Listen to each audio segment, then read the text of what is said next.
avec Yes. C'est notre moment. Dites oui aux actualités dans votre journal TV.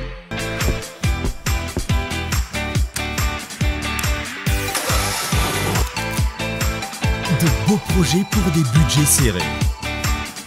Batimax, le partenaire des bons plans.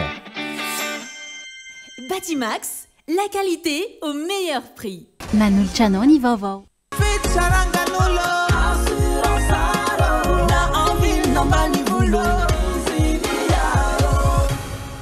Assurance Art, Timampoltona Nilanao. Manulcianoni vovô.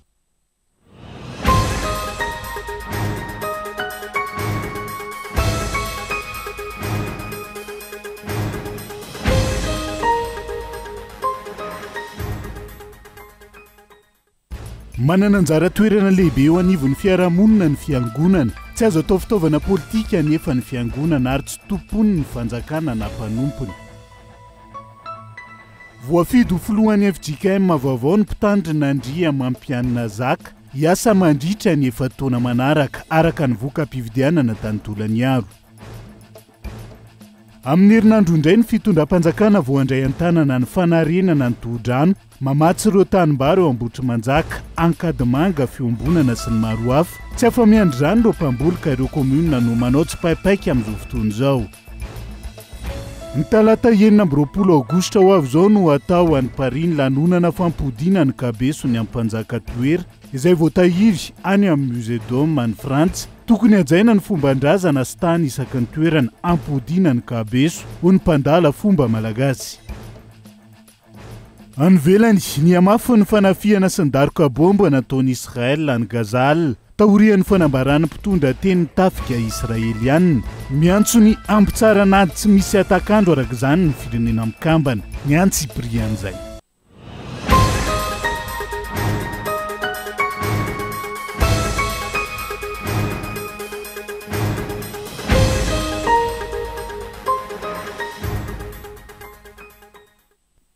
Ngadondrainy amin'ny valoralina fotoanan'ny fampirahalam-baoantsika eto amin'ny fitalavitra kolo atena ny araba tomy kilasy tongovavy manasana ihany koa anaraka ny antsiprian'izay matoa andatsoratra avy hatrany manana anjara toerana lehibe eo anivon'ny fiarahamonina ny fiangonana mampivondrona ny samy olombelona ka iroso amina tetika asa iombonana azony rehetra tombotsoa miaraka. Tsy azo atao fitaovana politika nefa ny fiangonana ary tsy tompony ny fanjakana na mpanompony ihany koa matoa andatsoratra. Nahazo filovaovao hitantana mandritry ny 4 taona ny fiangonana FJKM taorian'ny synode lehibe faharoapolo ny tanterahana tao Taolagnaro. Faly ny fiangonana sy ny mpino kristianina rehetra eo anatrehan'izany. Manana anjara toerana lehibe eo anivon'ny fiarahamonina ny fiangonana raha tsy ilaza avatsy ny fanomezana fampianarana mikasika ireo fahalalana fototra amin'ny sehatry ny fahasalamana, fitovian-jo, fambolena sy fiompiana, fitantanana ary fahendrena. Ny fiangonana no manampy betsaka amin'ny fiarovana ny aina, fiarovana ny ankizy sy ireo tanora amin'ny zava-mahatomelona. Maro amin'ireo fiangonana no manokatra tompom-pahasalamana, toeram-panabeazana, toerana fampianarana, fampiofanana ara-teknika sy arakasa. Manampy amin'ny famatsiana rano fisotro madio, ny fanadiovana sy ny fanajana ny tontolo iainana. Mandray anjara amin'ny sehatra ara-tsosialy sy ny zon'olombelona, ny zon'vehivavy. Amin'ny alalan'ny fiangonana no ampianarana ny olona amin'ny fahafahana mifidy ny tsara sy ny ratsy ary misoroka ireo karazana herisetra. Mitady vahaolana amin'ny tsy fanjarian-tsakafo ihany koa ny fiangonana, ny tsy fanananasa ary mandray anjara mivantana amin'ny fampandrosoana ara-toekarena. Ohatra amin'izany, ny fanohanana ny tetikasa fambolena, ireo orinasa madinika sy ny sisa. Ary ny tena zava-dehibe, manasoa ny fanahy, mikatsaka fandriam-pahalemana sy fitoniana, indrindra rehefa misy krizy, vokatry ny loza voajanahary na krizy samihafa miantraika amin'ny vatana amin'ny fiainana zanak'olombelona. Mampiroborobo ny soatoavina sy ny kolotsaina ny fiangonana ka mananatra avo ny mahamalagasy amin'ny alalan'ny fanomezana fahalalana sy ireo hetsika ara-kolotsaina samihafa. Mampivondrona ny samy olombelona ka iroso amina tetikasa iombonana azony rehetra tombotsoa miaraka. Aiza ho aiza ny fanjakana eo anatrehan'izany mifandray sy mifampiresaka anatin'ny fifanajana ny fiangonana sy ny fanjakana, mikatsaka ny soatoavina sy manaja ny etika, mikolo ny fampianarana sy ny fanabeazana. Afaka manampy ny fanjakana ny fiangonana rehefa misy ny krizy na disadisa ka manampy amin'ny fampihavanana, ny dinika ary ny fananganana rafim-pitsipika manampy ny firaisan-kinina. Araka izany, tsy azo atao fitaovana politika ny fiangonana ary tsy tompony ny fanjakana na mpanompony. Ny fiangonana no fieritreretan'ny fanjakana ary ho mpitarika sy mpanitsy azy. Hoy ny filohan'ny FJKM teo aloha, ny Dr Andriamahazo Irakoami, nandritra ny fanokafana ny tao-piasan'ny FJKM teny Ivato ny volana Janoary 2022 lasa teo. Midika izany fa manome, mifanampy ary tsy afa-miala amin'ny fiangonana ny mpitondra fanjakana raha mikendry ny anasoa sy hanatsara ny vahoaka.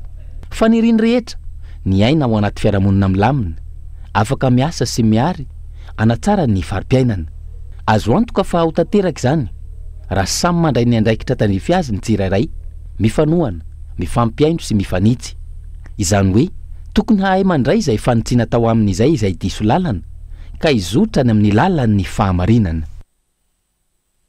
Miresaka fiangonan'izay sika fa voafidy filohan'ny FJKM vaovao ny mpitandrina Andria Mampianina Zaka hiasa mandritra ny efa-taona manaraka araka ny voka-pividianana tany Tolagnaro. Voafidy ihany koa ireo mpiandraikitra foibe vaovao eo anivon'izay fiangonana FJKM izay. Tojondrina tahiny no mitaritra ny Antsipriana. Tokony tamin'iray ora maraina vao vita ny fivoriana amin'ny katotrano no tanterahan'ireo synodista ny fidy izay ho filohan'ny FJKM sy ny birao mpiandraikitra foibe, ka toy izao avy ireo mandrafitra ny birao mpiandraikitra foibe ny FJKM amin'izao. Filoha Andria Mampianina Zaka mpitandrina, filoha-panampy Diarakoto Navalona Maoly mpitandrina, filoha-panampy laika Razarasoa Timoty, Pitahiry Vola Dezaine Lala, mpanolo-tsaina laika Andria Masinory Nirina ary Andria Masinjara Jona mpitandrina. Vinan'ny filohan'ny FJKM vaovao amin'ny fitantanan'ny fiangonana sy manoloana ny firenena araka ny fanazavana. Ny fihetseham-po isaoran'Andriamanitra fa ny lamina ary tena naneny voninahitran'Andriamanitra ny fandamina rehetrarehetra, indrindra ny nandraisany ty fiangonana Salema vaovao sy synodam-paritany anino moa ny analista Ambombe Atsimo Kristy rano velona, izay ny fandaminana maro samihafa, kely le fiangonana kely le synodam-paritany nefa mihoatra no ny vitan'ny lehibe. Izay ny fihetseham-po tena tsara tsarona indrindra. So mandraindraikitra moa dia ohatr'izany efa miazakazaka anao dia tsy fonirivotra. Misy rivotra kely eny an-dalana eny dia efa ampoiziny izany. Ny fifaliana nefa dia manana mpiara-miasa matoky, manana fiangonana izay mivavaka ho anao dia manantena fa anampy izy. Za tsy afaka hiteny mihitsy satria efa manana expérience, satria mandafatelo na mahabirao fobe anay aty. Tamin'ny voalohany aho mpanolo-tsaina dia tamin'ny faharoa aho filoha-panampy dia izao aho filoha, fa tsy afaka miteny mihitsy hoe manana expérience fa ny ezahana dia ny hoe ny fanetrentena sy ny fahafana miara-miasa amin'ny olona rehetrarehetra, izay ny tena mba tadiavina. Tamin'io ora io no natolotra tamin'ny fomba ofisialy ny fampahafantarana ireo mpiandraikitra foibe vaovao sy ny filohan'ny FJKM vaovao taoriany fankatoavana rehefa avy lany tamin'ny fifidianana. Lany tamin'ny Isambato ambony izy ireo tamin'izany. Vantany voalany ny filoha vaovao ny FJKM, ny sesesy ny fanambarana sy ny fiarabana. Andriamanitra vita soamatsara sy rôda lehibe nahazo filoha sy birao mpiandraikitra foibe vaovao ny FJKM dia mitsotra azy ireo momba ny fahasoavan'Andriamanitra sy ny vitany fanahy masina aefa be amin'ny asa ny antoko sy ny fiangonana dia miaina amin'izany hoe ivo dia Jesosy Kristy sy ny tenin'Andriamanitra. Izay nao hoe Jesosy Kristy sy tenin'Andriamanitra ivo tenana, ivo ny finoana ary dia arzay zao-devenina zay koa dia ny fiangonana sy fankatiavana ny fiangonana na iny zavatra mitranga eo amin'ny fiainan'ny firenena zao tontolo izao. Ny fiangonana dia manana fiangonana, manana fankatiavana, manana ary zao-dehibe anatin'izany koa ny fanabeazana kristianina sy koa ny FJKM atao zava-dehibe fanabeazana andro tanora marobe ao anatin'izany ary tsy keliny koa dia ny fitondram-bavolombelona eo amin'ny fahamarinana amin'ny sehatra rehetra izay misy ny kristianina tsirairay avy amin'ny toerana men'Andriamanitra azy ary indrindra ny fijerena ny hoavin'ireo tanora marobe eto amin'ny firenentsika zary zanaka malagasy sy tanora marobe ka atao zava-dehibe fitoriana sy ny fitazana azy ireny amin'ny filazantsara. Nanambara ny filoha lefitra ny karakara ny fifidianana fa nangarahara sy nanaraka ny fahamarinana ary sitrapon'Andriamanitra ny nahatanterahan'ny fifidianana. Zava-dehibe tokoa izany eo amin'ny fiainan'ny fiangonana satria izay ilay fanavaozana araka ny sitrapon'Andriamanitra. ny fizotran'ny fivoriana tatia Taolagnaro dia nanaraka tanteraka ny voasoratra ao anatin'ny fotodalàna sy fitsipika izay lalakizoran'ny fiangonan'i Jesosy Kristy eto Madagasikara ka nahatonga izao fahatongavana ny amin'ny fametrahana ireo birao an'ny fiangonana FJKM. Tsara mariana nizotra tamin'ny fahamarinana sy tao anatin'ny sitrapon'Andriamanitra tanteraka ny fifidianana izay nitanterahana rehetra taty ary tena niezaka ny voameran'ny fifidianana nametraka izay lamin'izay ny fahamarinana aloha ny fahitsiana aloha ny tantana ny fifidianana sorana an'Andriamanitra totosa somatsara zany nahita vokatra ny fiangonana FJKM nahazo filoha vaovao sy ny mpiara-miasa aminy sotra ny tompo isika tsy ho an'ny fiangonana ihany io fa hatramin'ny ho an'ny vahoaka ray manontolo sy ny firenena malagasy satria hitondram-bavaka ho an'ny firenena fa tsy ho an'ny asam-piangonana sy ny kristianina ao aminy ihany ny FJKM fa hitondram-bavaka ihany koa ho an'ny firenena mba hanana vahoaka matahotra an'Andriamanitra sy ny mpitondra matahotra an'Andriamanitra. Nofaranana tamin'ny fotoam-bavaka ny fivoriana izay sady famaranana ny synode lehibe, fotoana ihany koa izay nankaherezana sy nitondrana ambavaka azy ireo amin'ny andraikitra hosany mandritra ny 4 taona manaraka. Ny farana hatreto arak'izany ny synode lehibe faharoapolo taty Taolagnaro. Fa zava-dehibe ho an'ny fiangonana FJKM manazona filoha vaovao hitantana ny fiangonana sy ny birao mpiandraikitra foibe ho an'ny efa taona manaraka ho ny mpitandrina sy ireo mpino kristianina tamin'ity androany ity. Antenaina ho izy ireo ny sin'ny fiovana sy ny fanavaozana hatrany eo anivon'ny fiangonana indrindra eo amin'ny lafin'ny fampandrosoana. Daniela Minoso. Velombola avokoa ny ankamaroan'ireo mpino kristianina eo anivon'ny fiangonana FJKM amin'izao fotoana nahazoana filoha vaovao hiandraikitra ny birao mpiandraikitra foibe sy ny fiangonana FJKM izao. Lano filoha mpiandraikitra ny birao foibe no sady filohan'ny FJKM ny mpitandrina Dr Andriamampianina Zaka Harmas ka andraindraina hoy ny mpitandrina eo anivon'ny fiangonana FJKM mahitsy famonjena ny isian'ny fanovana sy ny fanavaozana hatrany eo anivon'ny fiangonana FJKM. Faly misaotra an'Andriamanitra aloha indrindra ny hoe fahavitany synode lehibe faharoapolo iny tao amin'ny sahany FJKM. Tena zava-dehibe aminay ny fahazahoana filoha vaovao ary tena mana tena zava-baovao mihitsy izay fampivoarana ny FJKM ity. Tsy tonga ho azy ny fifidianana fa misy fanantenana lehibe avy amin'ny FJKM no izao asa lehibe ataon'Andriamanitra nazahoana filoha vaovao izao. Ary izay manantena fa hisy fanavaozana feno ty FJKM ity fampandrosoana izany zava-baovao eritreretina ao anatin'izany ary tena manantena izany ny vahoaka ny FJKM amin'izao fandraisanay filoha vaovao izao. Manantena izay fandroso hatrany fiangonana.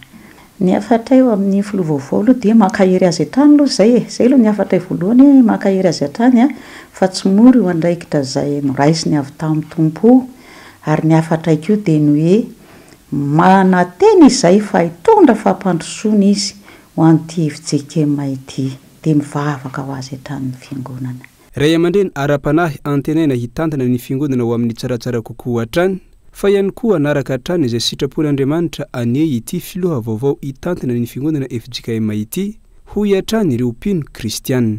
Faly misaotra an'Andriamanitra dia manantena indrindra zany hoe tena hisy zava-baovao noho izay fifaliana zay satria Andriamanitra no mifidy izay rehetra hiasa eo amin'ny sahany dia hifaliana hisaorana an'Andriamanitra tokoa zany hoe mahazo filoha vaovao zany indray andibony efa teo aloha. Mahazava-dehibe azy dia hoe Andriamanitra aloha manome talenta ho an'ny olona tsirairay avy samy manana ny famezam-pahasoavana ny olona tsirairay antenaina zany fa ny fanomezam-pahasoavana izay omeny filoha vaovao dia hoainga vaovao indray ho an'ny FJKM. Miarahaba an'zareo tonga eo amin'io andraikitra masina izy io dia fanan'Andriamanitra hiasa dia atateraka an'izay sitrapony dia ny afatra mankahery ny kristianina rehetra amin'izao tao mpiasana vaovao izao dia eo ambin'Andriamanitra. Raha iverenana hitantana ny birao mpiandraikitra foibe sy fiangonana FJKM ato anatin'ny 4 taona manaraka ny mpitandrina Dr Andriamampianina Zaka Harmas nahavita be teo anivon'ny fiangonana ihany koa ny filohan'ny FJKM teo aloha ny Dr Andriamazoa Irakomi rehefa nahavita 70 taona nahampitandrina sy 7 taona na filohan'ny FJKM azy ka irariana soa ihany koa hiatrany ny afatra avy amin'ireo mpino kristianina. Maefa be ho amin'ny andraikitra zany ho an'ny filohan'ny FJKM sy ireo mpiandraikitra vaovao ao anatin'izay fepotona manaraka izay. Avelantsika eo ny momba n'iny fa ampolondreo voasaringotra amin'ny raharaha Boeing 777 raha ny angom-baovao farany. Ny FBI no manao ny fanadihadiana rehetra ka isan'ireo nampanatsona sy ny hoadihadiana momba izany. Ministry ny fitaterana teo aloha sy mpiasa maro teo anivon'ny ACM. Hosahirany ity ministra teo aloha ity raha amin'ny mangina ibaby reny raharaha Boeing 777 reny ho mpandinika raharaham-pirenena amin'ny fanadihadiana izay tsy hijanona fotsiny amin'ireo olona ireo fa mety hiakatra ambonimbony kokoa raha ny faneho-kevitra hatrany. Andao rahantsika ny antsipirian'izay. Tonga eto amin'ny toerana ny FBI manao ny famotorana momba ny raharaha Boeing 777 ampolony hatreto ireo voasaringotra amin'izany raha ny angom-baovao nampanatsona tamin'izany ny ministry ny fitaterana teo aloha sy ny mpiasa maromaro eo anivon'ny ACM voatanao amin'ny École nationale supérieure de la police vato avokoa ireo voatana tamin'ity resaka Boeing ity hatreto ary isan'izany ireo tompony orinasa UDAN sy ireo olona noheverina nanome ny code transpondeur. Tsy miala mory ity raharaha ity ny FBI raha tena FBI amin'ny resaka juridique américaine marina tsy maintsy siony anaran'ireo mpandromebaiko hoy Serge Zafmaov ibaby irery ny raharaha ihany koa ny ministry ny fitaterana teo aloha raha anafina ny marina raha ny faneho-kevitra hatrany. Rehefa izy nita ibaby rery anio dia aleo izy ahita raharaha ao io ne zany izy ane zany mieritreritra fa mbola ny afindrafindrao fanaony zareo teo aloha io zany hoe aza dino fa izy efa amin'ny secrétaire général ny présidence dia tamin'izay fotoan'izay nasorina izy fa nisy zavatra tena fitantanam-bolam-panjakana zany le resaka le poinçon sy le hologramme dia nasorina izy nefa rehefa avy eo rehefa nasorina izy dia mbola nitazomina ihany le système ny tiako resahana zany hoe sao dia heveriny hoe mbola kilalon-jaza ohatran'izay le izy fa ity ne karaha iraisam-pirenena za aloha dia miteny an'ny ministre ny fitaterana teo aloha hoe rahalahy mitandrema ihany ianao fa teneno zay marinao fa raha hita ibaby an'io anao dia anao rery zany ny baby an'io rehefa lazainao fa tsisy mahafantatra ny tany ambony dia ahita tantara eo anao fa io ne ka FBI resaka juridiction américaine ny andrahan'io an-tanany fa tsy resaka hoe ao anosy sao dia veriny eo ao anosy ka hoe vitany hoe afaka fenipeninao ny tantara. Ankoatr'izay tsy maintsy miakatra any amin'ny prime ministre sy ny filoham-pirenena ny raharaha fandanim-bola rehefa mihoatra ny 200 millions d'ariary mihoatra lavitra izany teti-bola izany ity afera Boeing ity ka tsy afa miala amin'izany velively Andry Rajoelina sy Tsay Christian na minitsy mahafantatra azy ho ohatra ny Serge Zafmaov tsy tokony izany amin'ny fisamborana ireo trondro madinika izay nanantanteraka baiko fotsiny ity raharaha ity andrasana ny toy ny famotorana ataon'ny FBI ny Bianco sy ireo rafitra mpanaramaso izay tsy mbola nahenom-peo hatreto mikasika izany mampametra-pantanina ihany koa hoy ity mpamakafaka raharam-pirenena ity ny hoe manana fahefanana ala-mpikambana ao amin'ny kabinetra ve ny ministra mpisolo toerana ao amin'ny ministera ny fitaterana. Ny zavatra mahavariana zany ankehitriny le tsy fanajana ny lalàna ny prime ministre nefa fahafantarako azy ministre par intérim ao amin'ny ministera ny fitaterana nefa ny abrogena daholo ny staff ao amin'ny cabinet tsy haiko raha hoe manana pouvoir an'izany ny olona manao intérim fahafantarako azy titulaire ihany no afaka manao an'izay zay abrogation zay ny izy io manko efa fomba fanaony ihany izy io tamin'izy nanao ny intérim tary amin'ny minina dia ireny hitantsika amin'ny volamena lasa plomb reny. Raha ny fomba fijery ny mpanara-baovao ihany koa oeraoera distoerana ny an'ny prime ministre amin'ny fanaovana serasera tamin'ny fanesorana ireo mpikambana amin'ny kabinetra ny Valérie Ramonjavelo io izany no entiny Tsay Christian Eona fa miasa ny tenany ary entitra nefa iaraha mahalala fa ny membre de cabinet miala ho azy rehefa miala nanesorana na mametra-pialana ny ministra niaraka taminy izany hoe tsy vaovao ary efa mahazatra ny fiova ny membre de cabinet ana ministera rehefa miova ny ministra ireo nesoriny Tsay Christian ireo ny membre ny cabinet ekipa mpiaraniasa sy atokisany Valérie Ramonjavelo rehefa voatendry ny ministra vaovao Andimby Azy mitondra indray ny ekipa no mpiaramiasa sy atokisany ary apetra no mpikamana eo anivon'ny kabinetra ny ministera. Arak'izany ity serasera nataon'ny Prime Ministre ity toy ny hoe misaotra mpitandro filaminana na sambotra mpangalatra na ihany koa mpampianatra mampita fahalalana amin'ny mpianany. Izany hoe fa zavatra mahazatra ka tsy ilana serasera iandrasana doka. Mbola ho hitantsika miandalana eo arak'izany ny fivoaran'izay raharaha Boeing 777 zay. Falazaina ho manohitra ny fanjakana eto Madagasikara ro izay manohitra ny tsy mety sy ireo tetikasa ny fanjakana amin'izao fotoana izao. Olona tsy sarotony amin'ny tanindrazana sisa no mangina manoloana ny atsirambina atao mpitondra fanjakana hoy Elia Rabevahiny filohany Antoko Otrikafo androany. Ny tenan'izay nanamafy fa tsy emotra na ezahina ampanginina tamin'ny sazy miantona aza ny tenany amin'izao fotoana izao. Tsiara Soarvelo no mitatra ny antsiprian'izay. Disefitra ny fitondra amin'ny mpanjakana raha mihevitra fa ampangina na ampiempotra ny didim-pitsarana sazy miantona herintaona nomena azy hoy ny filohany Antoko Otrikafo. Efa latsaka ny katerena ny firenena ka tsy azo atao intsony ny mangina. Nolazaina nandritra ny fitsarana azy ihany koa raha ny fanazavany hatrany fa manohitra ny fanjakana ireo izay manohitra ny tetikasa-panjakana. Misy lalàna maneho marina izany ve? Sao tahotra sy fahazarana tsy maka hevitry ny hafa hoy ny faneho-kevitra. Aiza moa zany no ataontsika hoe misy bazina texte ve juridique milaza an'izay hoe rehefa manohatra ny base toliara dia manohatra fanjakana na hoe rehefa manohatra ny autoroute izay tetikasa-panjakana na manohatra n'ilay izay tetikasa rehetrarehetra lazain'zareo atao zany na dia tsy hitondra tombotsoa ho an'ny vahoaka ary dia hoe manohatra fanjakana. Nanontany ihany koa izay hoe aiza ao anatin'ny code pénal antsika aloha sao dia izay no tsy maharaka amin'ilay tsy mahampahay lalàna anay dia nametraka an'izay fanontanian'izay hoe misy an'izay ve ao amin'ny code pénal antsika mba ho enaranay zany fa ny malagasy ve zany tsy mananjo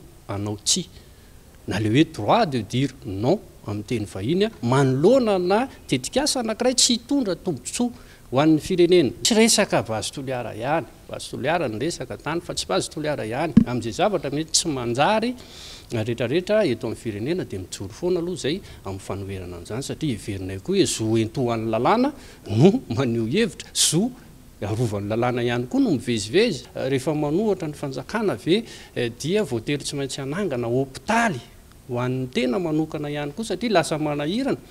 Mba tokony atao mitombona ihany koa rehefa mamorona vesatra hiampangana olona hoy hatrany Elia Rabevahiny manabado ny tena ny fitondrana raha ireny antony samborana azy ireny raha ny fanazavany.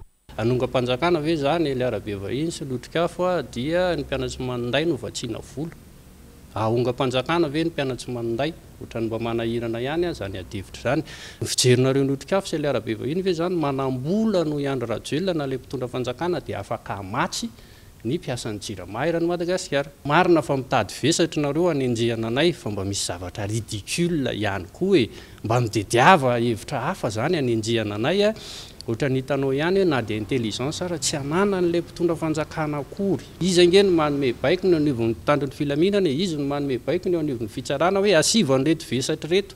Manao aiza moa zany ilay firenena no tsy ho rendrika sahala amin'izao dia fa lemen'ny mpitondra fanjakana ny mandray ho fahavalo ireo izay maneho hevitra ka tsy mitovy firehana politika aminy. Tsy mampandroso zany ary tsy any mpitondra irery Madagasikara raha ny faneho-kevitra hatrany. Ao anatin'izay faneho-kevitra politika izay tsy mahavaolana intsony ny mpitondra amin'izao fotoana izao manoloana ireo olana maro mampikatso ny firenena anaty fahantrana. Ny fifanantonana sy fifambidiniany serivelona rehetra no vahaolana hahafahana manarina ny firenena hoy ny teo anivo ny vovonana politika PAM manandritra ny fivoriana ny antsony izy ireo ny ankolafo politika samihafa tamin'ity andro an'ity. Arina fitiavana no mitatra ny antsiprian'izay. Efa maro ireo antsoavy nataony antoko politika fikambanana mpitondra fivavahana sy firaisamon'ny pirenena saingy tsy mihaino fa manao be marenina ny mpitondra sakanana tsy avela aneo hevitra andalambe izay tsy mitovy hevitra amin'ny fitondrana. Ny firenena anefa milentaka anaty fahantrana miaina anaty fahasahiranana lalina ny vahoaka ary mitotongana hatrany ny ara-toekarenina araka ny taremarika resasan'ny pirenena izay efa nivoaka. Tsy misy azo antenaina ary tsy manana vahaolana intsony ny mpitondra eo anatrehan'ny krizy lalina iainan'ny firenena hoy ny vovonana politika PAM ahitana vondrona panorama, vondrona antanimena ary médiation active et inclusive.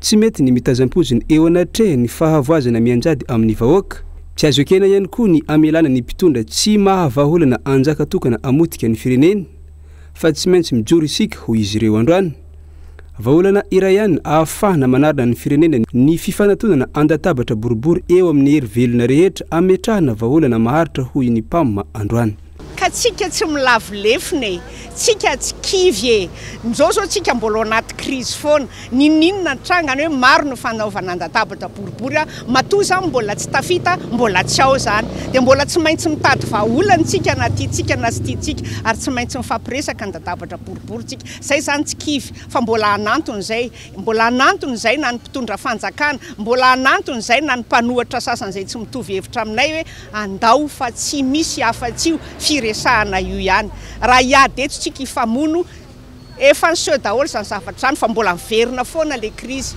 dia tsy maintsy misy mifampiresahana fa mba asiana fitiavana ao anatin'ny fitiava-tanorazana fitiavana amin'ny mpiarabelona fitiavana amin'ny mpiaramonina fa tsy ny fitiavatena fa raha mbola ny fitiavatena koa aloha dia tsy ety io fiara-mitantana sa fananganana gouvernemanta vaovao no tanjony vovonina mpamma amin'ity fifampidinihina ity nambaran'izy ireo fa miankina amin'ny tapaka eo amin'ny fifampiresahana no amaritra izay sorodalana anavotana ny fireneny tsy fantatra tsy afaka tonga dia hitombotra ny fantatra zay fa miresaka resahana daholo hatrany ny fotony hoe inona daholo ny zavatra miseho miantra eto Madagasikara inona daholo ny zavatra tokony vahana dia fampiresahana eo zay azo atao avoko raha fampiresahana io tsika fa tsy voatery hijanona hoe tsy maintsy tonga tsy afangesika tonga dia hiteny hoe tsy maintsy zao dia izao no atao fa tsy maintsy miresaka aloha dia hitantsika eo zay toyany fa nitanjona hoa tsika tsy miady tsika tsy mifamono tsika tsy misy raha mandrika tsony fa mifampiresaka zay ny tanjona dingana ataonay zany zao androany zao zany dia efa dingana satria vitsivitsy maromaro ihany ny aino tao no nanaiky an'le hevitra tao noho ny tsipaka enonareo tsara angambany reny fa tsy maninona zany fa zay le dingana dia andeha foana zay hitady olona zay hitovy hevitra ary angataka zay raha manaiky ny fitondrana iresaka amin'ny fitondrana saika ireo antoko politika avy amin'ny fanoherana ny tonga nanatrika ity fivoriana notarihy ny mpamma androany ity fotoana tokony hijoroany vahoaka izao mandray andraikitra ho an'ny aviny sy ny taranany ho izy ireo fa tsy ekena ny famotehana ny fireneny ny mpitondra ankilany manamafy hatrany ny fiarovana ny sezany sy ny fitondrana jadona ka tsy avela hisy aneo hevitra andalambe raha vao tsy mitovy loko politika aminy zo fototra omeny lalàna nefa ny fahalalàna maneho hevitra ary mila ampanjakaina ny demokrasia raha tiana androso ny fireneny dia izay ihany koa no entsika miseny vetivety ao anaty toka fohy mbola maro mifanadihadiana sy vaovao misongadina mbola hoentina aminao rehefa avy eo santionan'izay ny fampodiana ny kabeso ny ampanjaka toera io ihany koa ny faneho-kevitra samihafa mikasika ny 20 kilometatra ny autoroute ao anatin'ny tapany faharoa ny fampalalam-bavao no anarahantsika ny antsipirian'izay aza misaraka amin'ny ary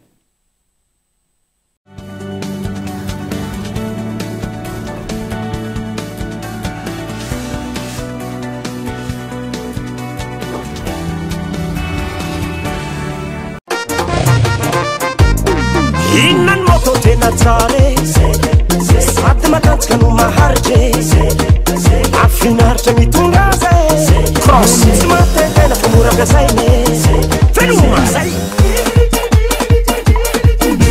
semi cross na mandeha lavitra tsisy atahorane fa tena tsisy no sady mafe mahazo aina mitaingina azy watster andao madama tsika hividy alefa vidiny moto 5 ianao ary aloha tsikelikely miaraka amin'ny fanamorana fandoavam-bola vente à crédit mirindra ao amin'ny magasin Cosmos Irery any 5 la route vous appartient.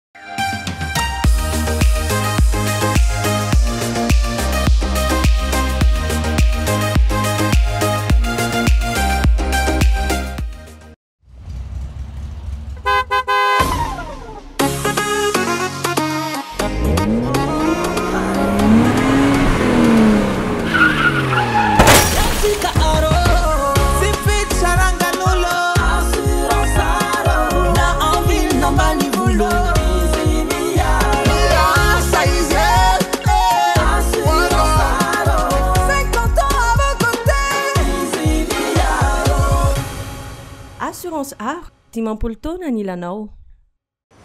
Pour une carrosserie parfaite, optez pour El Mondes, la marque professionnelle de peinture automobile. Le mastic corrige les imperfections. La peinture garantit une tenue durable. Le vernis illumine et démarque votre voiture. Certifié et disponible auprès de vos points de vente habituels, El Mondes assure un résultat exceptionnel.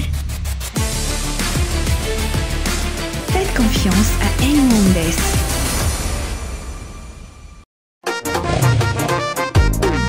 Innan moto tena tsare sady matanjaka no maharitra afinaritra mitondra zay cross tsy matetena fa moraka zay ne fenoma zay semi cross na mandeha lavitra tsisy atahorane fa tena mitsitsy no sady mafe mahazo aina mitaingina azy watster andao madama tsika ividy alefa 5K, la route vous appartient.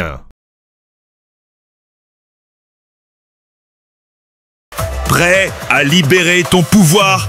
Zetik débarque sur ta super app Yas et moi. Choisis, personnalise et crée ta propre offre en quelques clics. C'est toi le boss. Mix en toute liberté, appels, data et SMS selon tes besoins. Tu peux même rajouter Netflix ou musique en supplément.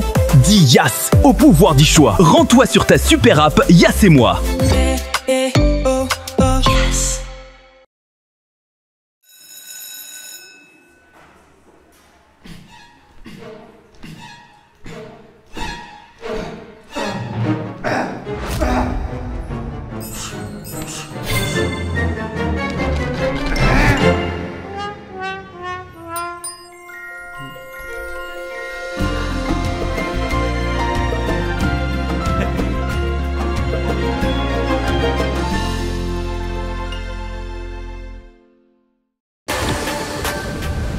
Libéreo.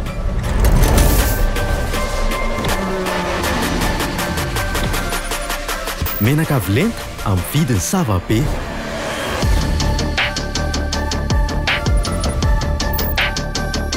Tanjaka performance daholo sady. Tena mitaiza moteur ty lupie mapiena dépense. Premium Lube Jovena, libérer la performance. Jovena, source d'énergie. Jumbo poulet, lasa rojato ariary. Jumbo, ampiapatsiro nandroko. Retrouve dans tes magasins habituels les crayons de couleur et les feutres Big Kids, les ardoises et marqueurs Velleda, les correcteurs Tipex, les crayons Écolution et les stylos Bic Cristal. Vive la rentrée avec Bic!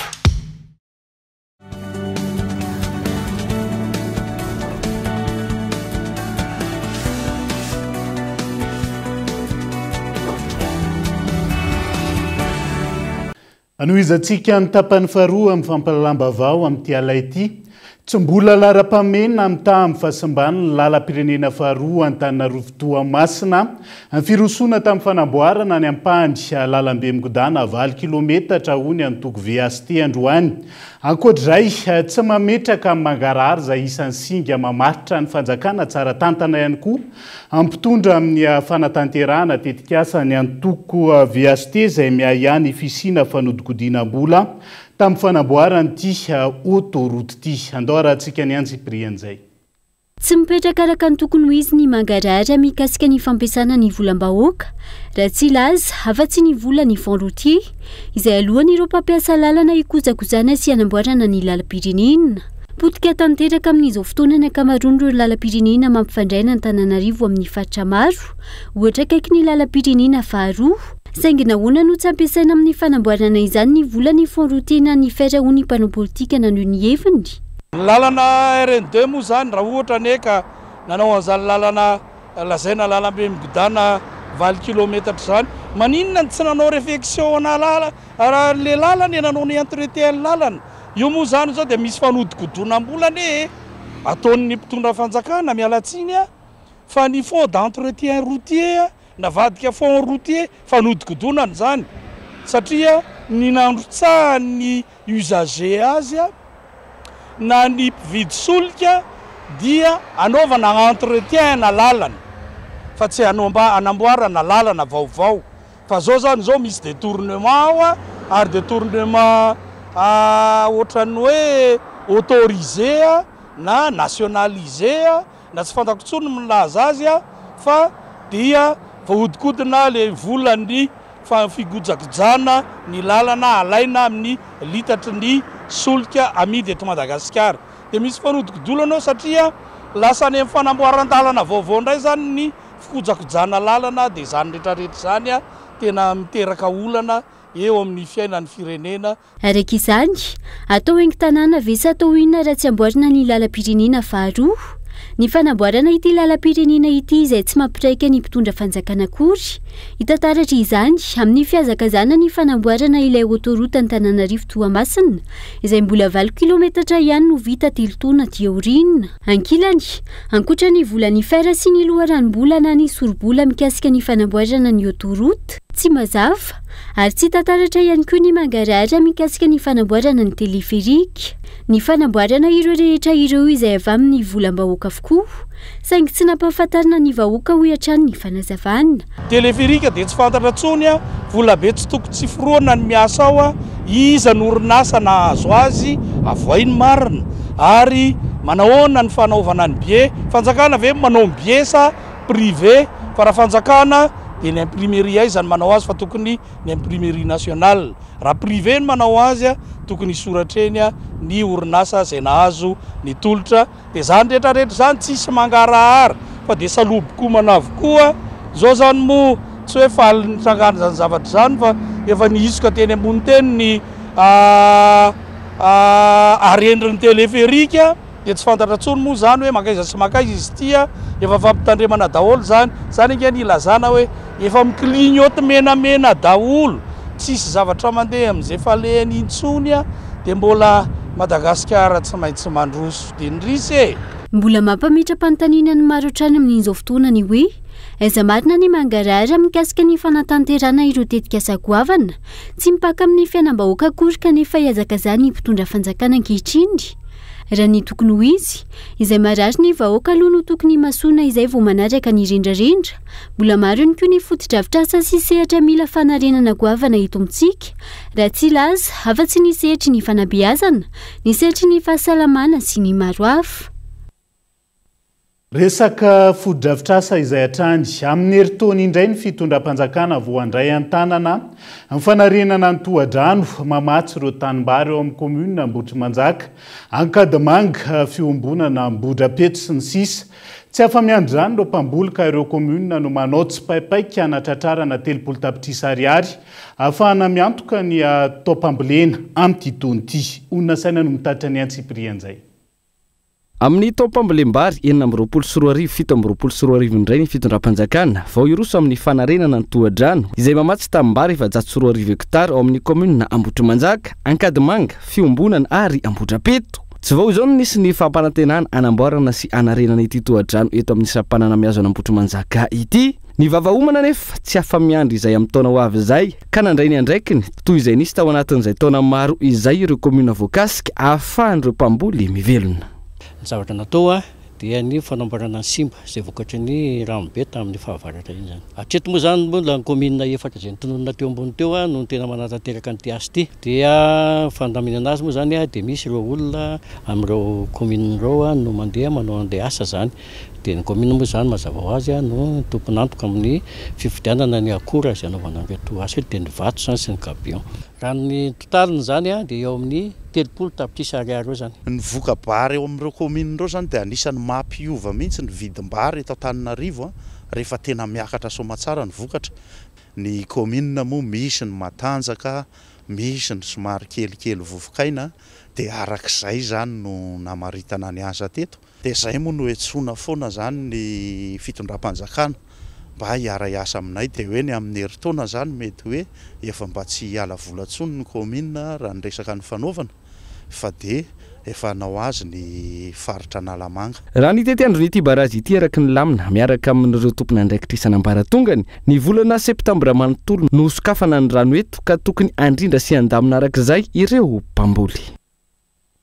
La fomba voafa vetivety takina ny voany marina momba na fatany be ny tanàna ny talata ny volonondry Europiara miasa aminy izay nanao fanambarana androany ankoatr'izay miantso ny sy ny fitoniana ihany koa izy ireo ampiandrasana ny valiny autopsie sy ny fanadiadiana momba ny raharaha ny ombon-kevitra ary niarana nanao fanambarana androany ireo mpanolotsaina ao amin'ny commune talata volonondry mpanolotsaina manoka amin'ny be ny tanàna ireo lefitra amin'ny be ny tanàna ary mpitondra fivavahana andao rahantsika ny fanampanazavana mikasika izay. Fantatra tsara ny zavantranga fanafanafana ny politika noho ny fifilianana ny talata volonondry ary anisan'ny tena nampiavaka azy manokana izany fiantsoana fihavanana ho an'ny fiarahamonina telo talata volonondry zany. Ny fandaminana sy ny fanondrana ny asa eto anivon'ny commune moa dia misolo toerana vonjomaika ny premier adjoint ao ihany koa ny deuxième adjoint izay mandrindra sy mandamina ny asa eto anivon'ny commune. Atao ka tsy misy mahazo tompony amin'izany fampiatsena na ny ady na fanjakana tokony andraikitra efa mandray andraikina izy amin'izay fikatsahana ny marina fitadiavana izay marina tokony mba samy hipetraka ampitonana daholo ny olona fa dia miandry mivaliny autopsia sy mifanadidiana mba tokony tsy hifandrandra. Ny tetsy mahitsy indray no nisitraka ny hetsika fivarotana fitaovana mpianarana amin'ny vidiny mirary izay karakarainy ny fikambanana vehivavy malagasy miara-miaingana ny VMMM androany. Hetsika izay fanao ny fikambanana isan-taona hanamavanana ny fahasahiranana ireo ray aman-dreny amin'ny fanjifana fitaovana mpianarana indrindra amin'izao herinandro vitsy tsy hatongava ny vidira amin'ny mpianatra izao. Tanyela Minoasono mitatitra ny Antsiprien.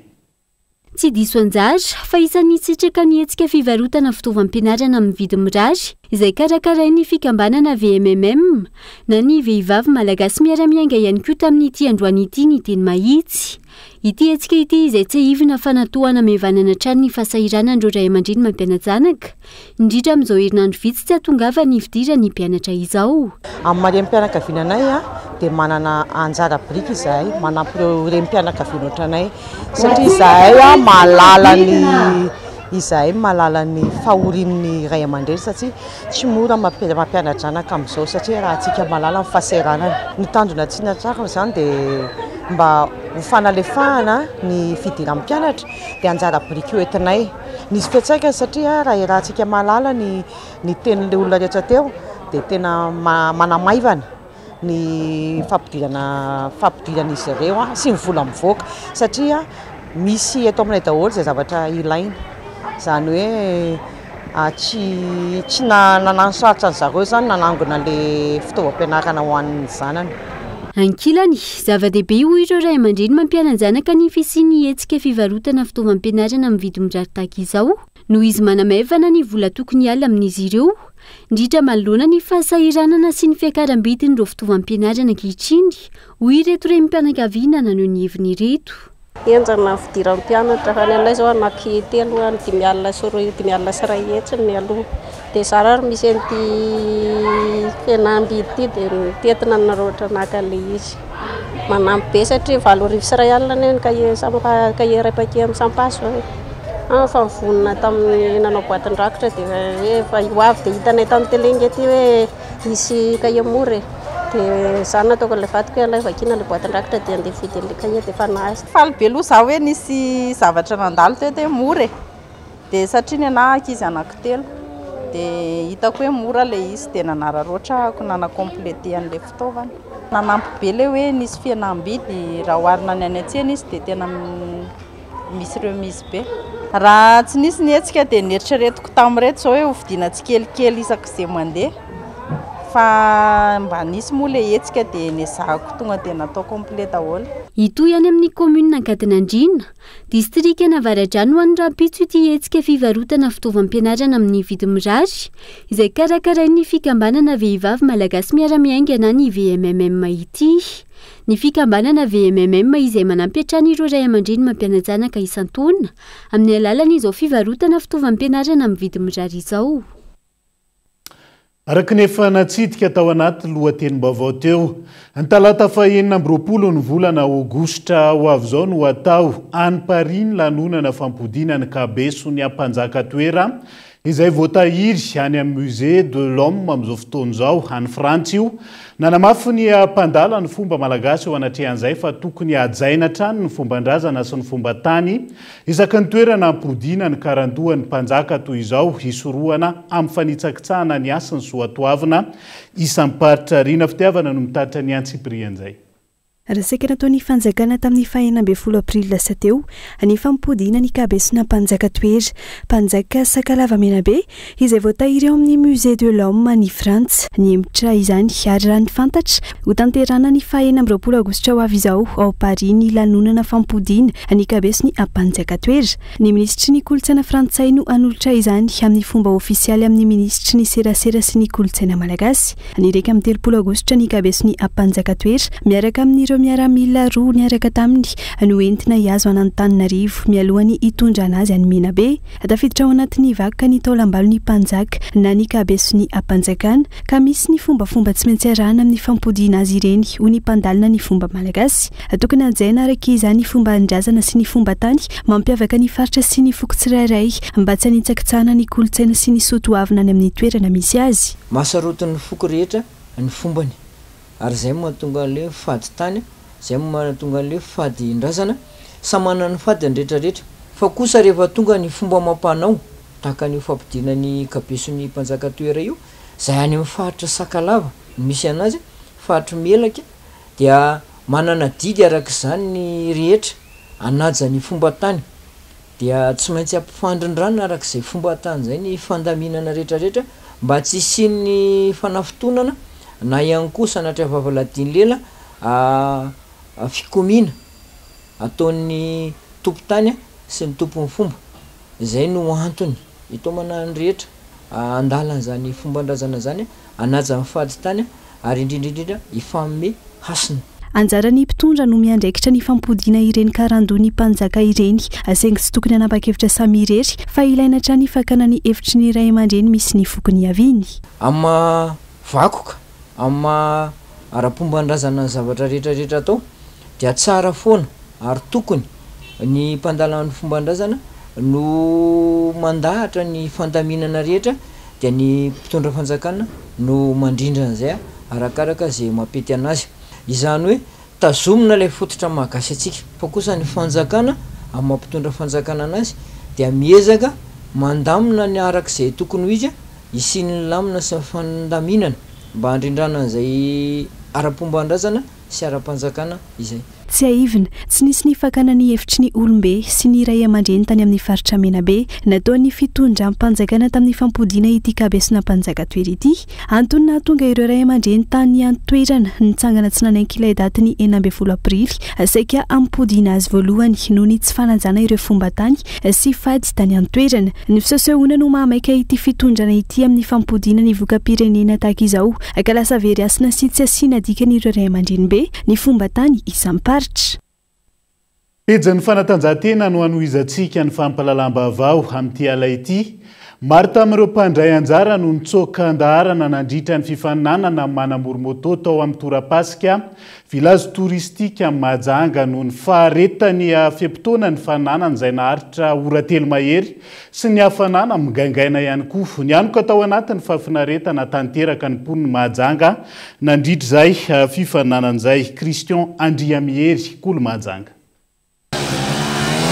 Tao anatin'ny fahafinaretana sy fialam-boly tanteraka ireo olona marobe tonga nijery course moto tamin'ny alahady fa 17 ny volana aogositra lasa teo teto amin'ny torapasika ny village touristique tao anatin'ny fiadinan'ny tompon-dakan'i Madagasikara nandritra ny course X Country Motule Soma Beach.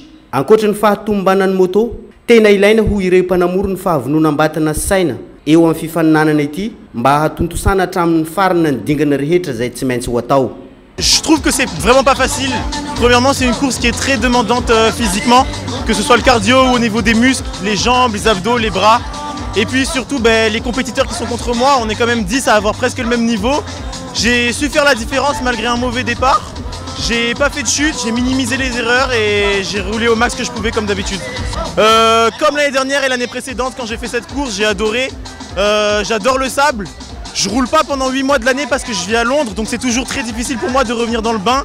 Mais le terrain est toujours magnifique. Merci à Eric, à chez Caron, tous les sponsors à chaque fois d'organiser une course comme ça, c'est vraiment top. miandahy miambavy ny mpifaninana teto eny hatramin'ny ankizy izay efa mizatra sahady amin'ny tony karazam-pifaninanana itony nanome hery sy risim-pony mpanamory raha teo ny fahitana ny reto mpijery marobe ireto ka na dia tao anatin'ny fahasarotana azy ny fanatanterahana ny fifaninanana no raisin'izy ireo tao anatin'ny hafaliana foana izany nanome ny fafinaretin'ny mpijery. Fa io moa zany sport mécanique le izy dia sy mesimesikeska fa mafana ihany aloha fa la par rapport ny tamin'ny herintaona aloha dia somary nangasisika tamin'izao nafinaritra ihany le vokatra pesapesaka ihany zany ny tokony opodium amin'ity. Sarotra be le izy elaela sady fizana amin'le préparation ny rallye amin'ny papa koa fa mafinaritra le terrain dia mafinaritra koa le plalao rehetrarehetra dia mafinaritra be le public miorakoraka be zareo efa misaoty foana.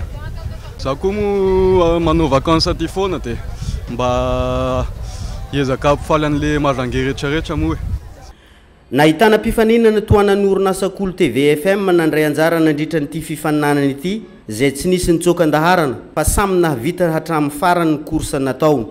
Raha maro tamin'ireo mpifaninana no nitsokan-daharana tahaka ny Claudio izay tompon-daka amin'izao fotoana izao. Amin'ny ankapobeny aloha navita zava-dehibe zay. Nametraka moto anakenina na valo teo amin'ny korsa dia faly fa tonga somatsara daholo ny pilotenay. Misaotra betsaka amin'ny organisateur rehetrarehetra sy ny pilotenay rehetrarehetra tonga maro dia maro dia engany amin'ny herintaona indray tsika mba hoe verina aty miaraka moto maromaro koa miaraka amin'ny Cool TV sy Sherco. Amampolony maro ny mpandray anjara tamin'ny fifaninanana izay samy miandrandra ny andihan'ny course X Country Motile Soma Beach manaraka. Vonina tahaka azy ireo ihany koa ny mpankafy eto an-tampon-tanànan'ny Mahajanga izay ho tonga maro amin'io fotoana io. Mialohan'ny hidirantsika ao anatin'ny maresaka iraisam-pirenena vetivety iantoka 100 ny connexion maimaim-pona ao anatin'ny efatrandro mandritra ny foire internationale momba ny fambolena ny fiompiana sonjony sy ny festival international de la gastronomie atao amin'ity taona ity ny asa Madagasikara ankoatr'izay empreinte vokatra ho an'ny mpitsidika toy ny jiro mibalika ihany koa ny tambazotra raha ny fantatra ny fanomanana rehetra izay efa tomombana avokoa amin'ny akabeny ahony mpikarakary Gabin loa. Mahery ny telonjato ireo mpandray anjara ny soratra anarana amin'ny foire internationale de l'agriculture, de l'élevage et de la pêche na FIA andiany fafito sy ny festival international de la gastronomie na ny figa andiany voalohany izay atao eny amin'ny CCI vato ny efatra ka hatra amin'ny 7 septembre 2024 avy zao. Ka anisan'izany ny tambazotra Yas Madagascar izay sady mpanohana ofisialy. Yas Madagascar ary tsy Yas rery fa miaraka amin'ny balika dia mpanohana ofisialy ny hetsika foire international de l'agriculture. Ao anatin'ity hetsika ity dia teneny ampahabemasy fa feno couverture internet zany hoe misy connexion Yas maimaim-pona amin'ny hetsika io voalohany indrindra ho an'ireo mpitsidika. Faharoa manarakaraka an'izay misy fampiritana trano eva moa zany tahaka mahazatra izay 100 mètres carrés amin'ity fotoana ity satria amin'ny balika manokana dia aneo produit vaovao be sy mety amin'ireo tokantrano rehetra ary ao anatin'izay tokantrano izay moa zany dia mety ho trano mihitsiny izay 100 mètres carrés ho hitanareo amin'ny fotoana io ahafahana maneho tsara hoe balika tokoa dia afaka ampiasain'ny tokantrano tsirairay. Raha ny fanazavana dia hovory amin'izao hetsika izao avokoa ireo mpisehatra rehetra amin'ny fambolena, fiompiana ary ny jona manomboka amin'ny tantsaha izany ka hatramin'ny mpanodina vokatra ary koa ireo mpikirakira fandrahoan-tsakafo izay efa samy vonina avokoa hoy ny mpikarakara. Azo lazaina fa efa vory daholo ireo mpandray anjara rehetrarehetra ao anatin'izany sehatry ny fambolena, ny jona sy ny fiompiana izay. Isy ihany koa ireo ataontsika hoe fampisehoana traikefa izay ataon'ireo manam-pahaizana amin'ny resaka fanaovana sakafo izay zavatra vaovao nentin'ny Madavision amin'ity hetsika ity. Izay moa dia ataontsika hoe ny mamarana ny chaîne amin'ny resaka production zany hoe manomboka hatrany amin'ny fambolena sy fiompiana sy fijono ary miafara any anatin'ny loviantsika tsirairay avy tsy ny zavatra isio mandritra an'izay fotoana izay. Ity figa andiany voalohany ity dia ahitana mpahandro avy eto Madagasikara, avy any Korea ary la réunion ankoatra ny fampiroboroboana ny toekarena izay dia hisy ihany koa ny hetsika ara-kolotsaina toy ny fampisehoana ataony mpanakanto amin'izao fia sy figy 20 sy 20 izao. Maresaka iraisam-pirenena vetivety ny amafy ny fanafiana sy ny darokabomba nataony Israel ny Gaza alina taorian'ny fanambaran'ny ampitondra teny ny tafika israelianina. Araka ny taditra farany maro ireo namony ainy sy naratra vokatry ny fianjerana fododrafitrasa sy trano fonenana isan'ny miantso ny ampitsarana ny ady tsy misy atakandro manoloan'izay ny firenena mikambana amin'izao fotoana izao. Mifarany etondray ny fiarahantsika ho an'ny androany naiza misy anao ankasitrako ianao nanaraka ny fampalalam-baovao hatramin'ny farany mandrapitafa ho amin'ny raha-pitsondray ary tomboky lasy tombo vavelo matompoko.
De beaux projets pour des budgets serrés. Batimax, le partenaire des bons plans. Batimax, la qualité au meilleur prix. Vous a présenté Nivava.